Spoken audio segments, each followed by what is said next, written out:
Hey everyone, I'm Michael from Messenger Bag Media, and today we're taking an in-depth look at the DJI Mini 4 Pro, a drone that has quickly become one of our most essential tools for professional video production here at MBM. Whether you're a filmmaker or a content creator looking to add a fresh perspective to your work, I'm here to tell you about our experience using this drone for client work, whether it might be a good fit for you, and why you might want to buy one.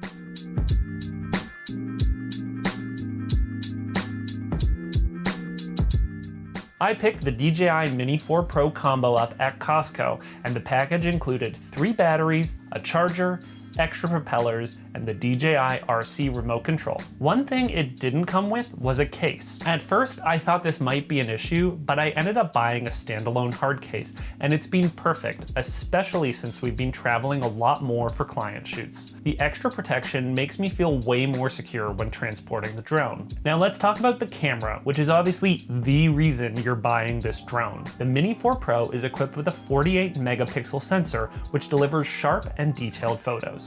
For videographers, it's a dream because it can shoot 4K video at up to 60 FPS.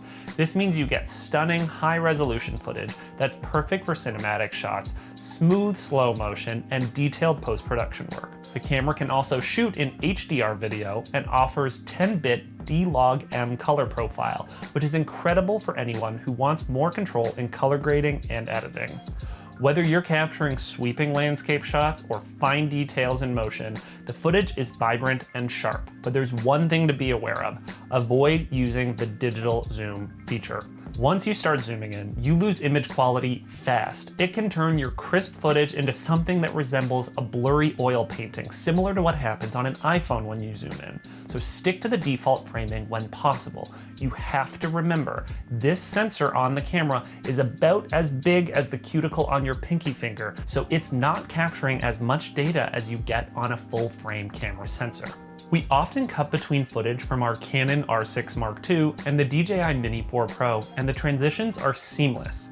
The drone's footage holds up surprisingly well, even when we're mixing it with our high-end camera gear. We've flown the drone 1 kilometer away and as high as 120 meters, and the video remains silky smooth with a consistent connection to the remote.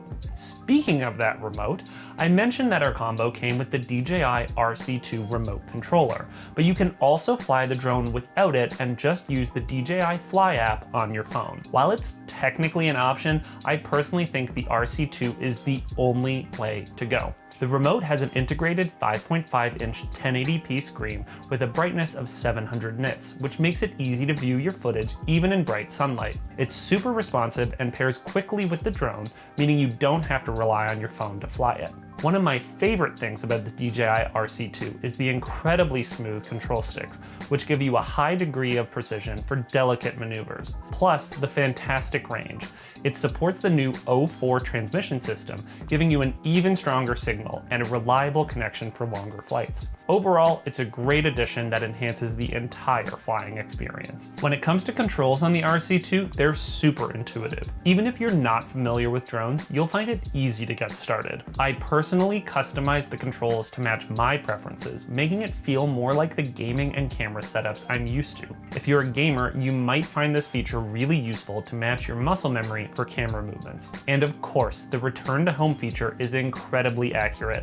One of the game-changing features of the Mini 4 Pro is its on-body sensors. This drone has sensors on all sides, which alert you to obstacles nearby. The system can either stop the drone or navigate around the object depending on what you choose. These sensors are new to the Mini line and have typically only been on DJI's larger models like the Mavic or the Air. And here's the kicker, it's the only drone under 250 grams with these sensors. In Canada, where we're based, this is significant because it means you don't need a license to fly it. That said, always fly responsibly and observe the local rules and regulations for wherever you're flying your drone. Honestly, without these sensors, flying the drone in tight or complex environments would be a lot more stressful.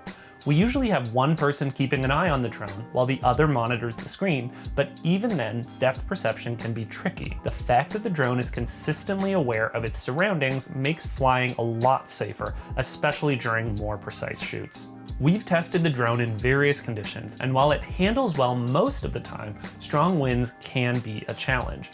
On one of our most recent shoots, we faced wind gusts of 45 to 50 kilometers an hour. The drone did fine when moving fast, but during small, subtle movements or when hovering, you could see a slight shake in the gimbal. So if you're working in high winds, just keep that in mind. Either stay lower to the ground or move more quickly to minimize that shake.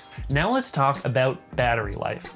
The combo I bought came with 3 batteries, and I can tell you from experience, you'll need them. Each battery gives you around 35 to 40 minutes of flight time, but the drone wants to return home at 20% battery life.